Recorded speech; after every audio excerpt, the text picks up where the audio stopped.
Hi friends, welcome back to our channel. ముందుగా అయితే అందరికి నమస్కారం అండి. ఈరోజు వీడియో టాపిక్ ఏంటి అనే విషయానికి కనుక వచ్చినట్లయితే, అప్కమింగ్ ఆగస్ట్ నెలలో ఏమేం పథకాలు ప్రారంభం కాబోతున్నాయి, ఆ పథకాలు ఏ ఏ తేదీల్లో ప్రారంభించబోతున్నారు అనే దానిపై అయితే ప్రభుత్వం నుంచి ఒక సమాచారం అయితే రావడం జరిగిందండి. సో ఆ సమాచారం మేరకు పథకాలు ఏమేం ప్రారంభం కాబోతున్నాయి అనేది నేను మీకు ఈ వీడియోలో వన్ బై వన్ అయితే క్లారిటీగా అయితే చెప్తానండి. అంతకంటే ముందు మన ఛానల్ ఎవరైనా ఫస్ట్ టైం విజిట్ చేస్తుంటే ఛానల్ చూసి కంటెంట్ నచ్చినట్లయితే ప్లీజ్ సబ్స్క్రైబ్ చేసుకోండి. అదేవిధంగా వీడియోకి ఒక లైక్ చేయండి. మీరు లైక్ చేయడం ద్వారా ఈ వీడియో మరికొందరికి రికమెండ్ అయ్యే అవకాశం ఉంటుంది. వాళ్ళు కూడా యూస్ఫుల్ ఇన్ఫర్మేషన్ తెలుసుకుంటారు. కాబట్టి లైక్ చేసి వెళ్ళండి. సో ఇక లేట్ చేయకుండా డైరెక్ట్గా టాపిక్లోకి అయితే వెళ్ళిపోదామండి. సో ముందుగా చూసుకున్నట్లయితే ఆగస్ట్ నెలలో ఆగస్ట్ 1వ తేదీన అదేవిధంగా 2వ తేదీన సామాజిక భద్రతా పింఛన్లు అనేవి పంపిణీ చేయడం జరుగుతుందండి. ఆంధ్రప్రదేశ్ రాష్ట్ర ప్రభుత్వంలో అయితే ఈ సామాజిక భద్రతా పింఛన్లలో కొన్ని మార్పులు అనేవి చోటు చేసుకున్నాయండి. సో ఆ మార్పులు ఏంటి అనే విషయానికి కనుక వచ్చినట్లయితే, ముందుగా గ్రామ వార్డ్ సచివాలయం సిబ్బంది 1వ తేదీన ఇంటింటికి వచ్చి ఉదయం 6:30 గంటల నుంచి సాయంత్రం 5 గంటల వరకు అయితే పింఛన్ అనేవి పంపిణీ చేయడం జరుగుతుందండి. సో ఈ విధంగా 1వ తేదీన పంపిణీ అనేది స్టార్ట్ చేయడం జరుగుతుంది. అదేవిధంగా 2వ తేదీన కూడా పింఛన్ అనేవి ఇవ్వడం జరుగుతుందండి. సో ముఖ్యంగా 2వ తేదీ ఎవరికి పింఛన్ ఇస్తారు అనే విషయానికి కనుక వచ్చినట్లయితే, ఎవరైతే 1వ తేదీన పింఛన్ అనేవి తీసుకోకుండా ఉన్నారో సో వాళ్ళకి తిరిగి 2వ తేదీన పింఛన్ అనేవి ఇవ్వడం జరుగుతుందండి. సో ఓకేనా, ఈ విధంగా పింఛన్ అనేవి పంపిణీ చేయడం జరుగుతుంది. అదేవిధంగా కొన్ని మార్పులు అనేవి చోటు చేసుకున్నాయి అని నేను చెప్పాను కదా. ఆ మార్పులు ఏంటి అనే విషయానికి కనుక వచ్చినట్లయితే, కొంతమంది లబ్ధిదారులకు మాత్రం డైరెక్ట్గా వాళ్ళ బ్యాంక్ ఖాతాలోకి అమౌంట్ అనేది జమ చేయడం జరుగుతుందండి, పింఛన్ అమౌంట్ అనేది. సో ఆ లబ్ధిదారులు ఎవరు అనే విషయానికి కనుక వచ్చినట్లయితే, సో ఎవరైతే దివ్యాంగుల కేటగిరీకి చెందిన స్టూడెంట్స్ ఉంటారో, అంటే వాళ్ళు చదువుకునే దానికి వేరే హాస్టల్కి వెళ్ళి చదువుకుంటుంటారు కదా. సో అక్కడ ఉండే దివ్యాంగ స్టూడెంట్స్కి మాత్రం డైరెక్ట్గా వాళ్ళ బ్యాంక్ ఖాతాల్లో అమౌంట్ అనేది జమ చేయడం జరుగుతుందండి. సో ఎందుకంటే వాళ్ళు ప్రతి నెల ఇంటికి వచ్చి ఆ పింఛన్లు అనేవి తీసుకోలేని పరిస్థితిలో ఉంటారు కాబట్టి డైరెక్ట్గా వాళ్ళ బ్యాంక్ ఖాతాలోకి అయితే అమౌంట్ జమ చేయడం జరుగుతుంది. సో ఈ విధంగా ఎవరైతే దివ్యాంగ కేటగిరీకి సంబంధించి స్టూడెంట్స్ ఉన్నారో వాళ్ళకి డైరెక్ట్గా వాళ్ళ బ్యాంక్ ఖాతాలోకి వాళ్ళ యొక్క నగదు అనేది జమ చేయడం జరుగుతుందండి. అదేవిధంగా నెక్స్ట్ చూసుకున్నట్లయితే, ఆంధ్రప్రదేశ్ రాష్ట్ర ప్రభుత్వంలో భారీగా బోగస్ పింఛన్లు ఉన్నాయనేది గుర్తించడం జరిగిందండి. దాదాపు 3 లక్షల బోగస్ పింఛన్లు అనేవి గుర్తించడం జరిగింది రాష్ట్ర ప్రభుత్వం అయితే. ఆ బోగస్ పింఛన్లు అనేవి కూడా ఆగస్టు నెలలో కట్ చేయడం జరుగుతుందండి. సో భారీగా దివ్యాంగ వైకల్యం లేనప్పటికీ వాళ్ళు దివ్యాంగ వైకల్యం పెట్టుకొని వాళ్ళు పింఛన్లు తీసుకుంటున్నారు అనే సమాచారం అయితే రావడంతో ఈ బోగస్ పింఛన్లు అనేవి గుర్తించడం జరిగింది. వాళ్ళకి ఆగస్టు నెలలో పింఛన్లు అనేవి కట్ చేసే అవకాశం అయితే ఉందండి. సో ఓకేనా, మీకు అర్థమైంది అనుకుంటున్నాను. సో అదేవిధంగా సెకండ్ అప్డేట్ చూసుకున్నట్లయితే, సో ఇది మాత్రం ఫస్ట్ అప్డేట్ అండి ఆగస్టు నెలకు సంబంధించి. అదేవిధంగా సెకండ్ అప్డేట్ చూసుకున్నట్లయితే, కొత్త రేషన్ కార్డులు పంపిణీ అండి. సో ఆంధ్రప్రదేశ్ రాష్ట్ర ప్రభుత్వంలో ఎవరైతే కొత్త రేషన్ కార్డులు కావాలి అని దరఖాస్తు చేసుకొని ఉన్నారో, అదేవిధంగా ఇప్పుడు ఉండే రేషన్ కార్డు ప్లేస్లో కొత్త రేషన్ కార్డులు అనేవి పంపిణీ చేయడం జరుగుతుందండి ఆంధ్రప్రదేశ్ రాష్ట్ర ప్రభుత్వంలో. సో ఇవి ఆగస్టు 1వ తేదీ నుంచి 15వ తేదీ వరకు రేషన్ పంపిణీ అనేది పంపిణీ చేయడం జరుగుతుంది ఆంధ్రప్రదేశ్ రాష్ట్ర ప్రభుత్వంలో. సో అందులో భాగంగా ఈ రేషన్ కార్డులు అనేవి కూడా పంపిణీ చేయడం జరుగుతుందండి ఆ తేదీల్లోనైతే. సో ముందుగా ఈ రేషన్ కార్డులు ఏ విధంగా ఉంటాయి అనే విషయానికి కనుక వచ్చినట్లయితే, సో ఇప్పుడున్న సైజులో రేషన్ కార్డులు అయితే ఉండవు అనేది ప్రభుత్వం చెప్పడం జరుగుతుందండి. ఏటీఎం కార్డు సైజులో స్మార్ట్ రేషన్ కార్డులు అనేవి పంపిణీ చేయడం జరుగుతుందండి. సో ఏటీఎం కార్డు సైజులో ప్రభుత్వానికి సంబంధించి ఎలాంటి లోగాలు అయితే ఉండవు రేషన్ కార్డు పైన.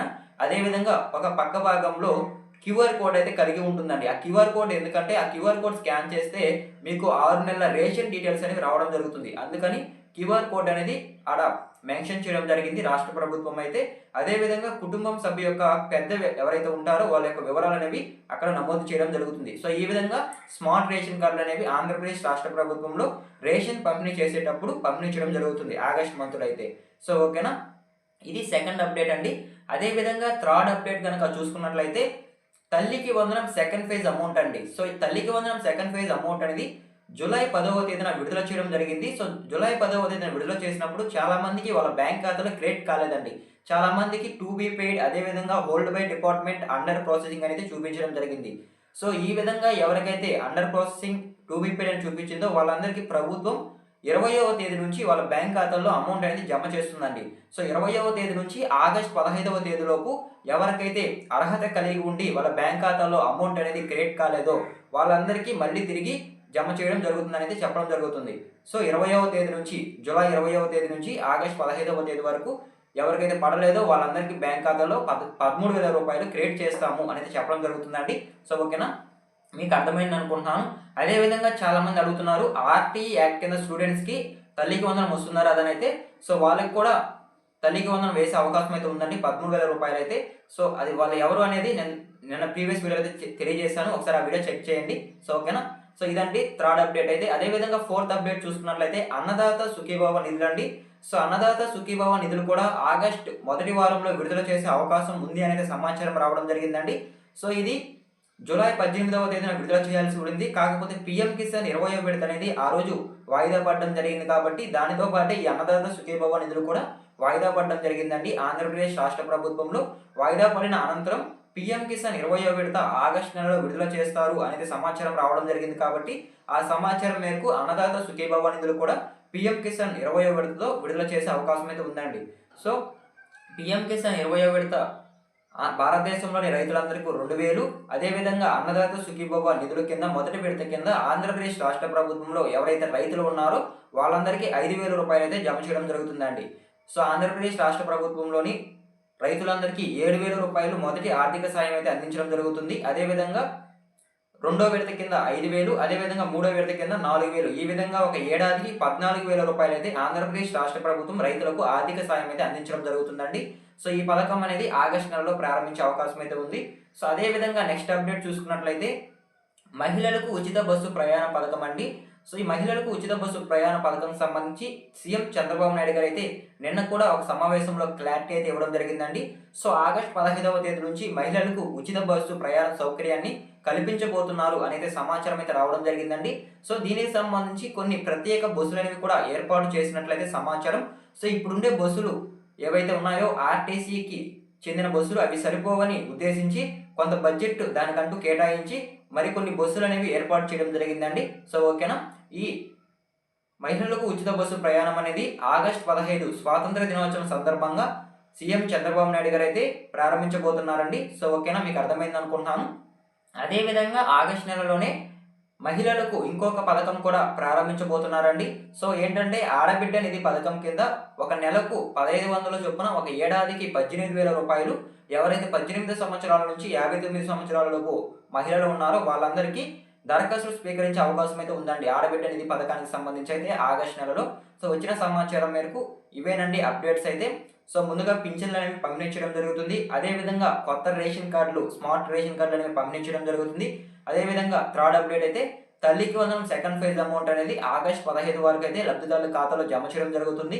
అన్నదాత సుఖీభవ నిధులు, పీఎం కిసాన్ 20వ విడత నిధులు అనేవి ఆగస్టు నెలలోనే విడుదల చేసే అవకాశం ఉంది. అదేవిధంగా మహిళలకు ఉచిత బస్సు ప్రయాణం, అదేవిధంగా మహిళలకు ఆడబిడ్డ నిధి పథకం కూడా ఆగస్టు నెలలోనే ప్రారంభించే అవకాశం అయితే ఉందండి. సో ఓకేనా, సో ఇవేనండి ఆగస్టు నెలలో ప్రారంభమయ్యే పథకాల లిస్ట్ అయితే ఆంధ్రప్రదేశ్ రాష్ట్ర ప్రభుత్వంలో. సో మీకు క్లారిటీగా అయితే అర్థమైంది అనుకుంటున్నాను. సో ఈ వీడియో మీకు నచ్చినట్లయితే ప్లీజ్ లైక్ చేయండి. మీరు లైక్ చేయడం ద్వారా ఈ వీడియో మరికొందరికి రికమెండ్ అయ్యే అవకాశం ఉంటుంది, వాళ్ళు కూడా యూస్ఫుల్ ఇన్ఫర్మేషన్ తెలుసుకుంటారు. ఎండ్ వరకు చూస్తుంటే థ్యాంక్ యూ ఫర్ వాచింగ్ అండి. మరొక ఇంట్రెస్టింగ్ వీడియోతో మీ ముందుకు వస్తాను. అంతవరకు జై హింద్.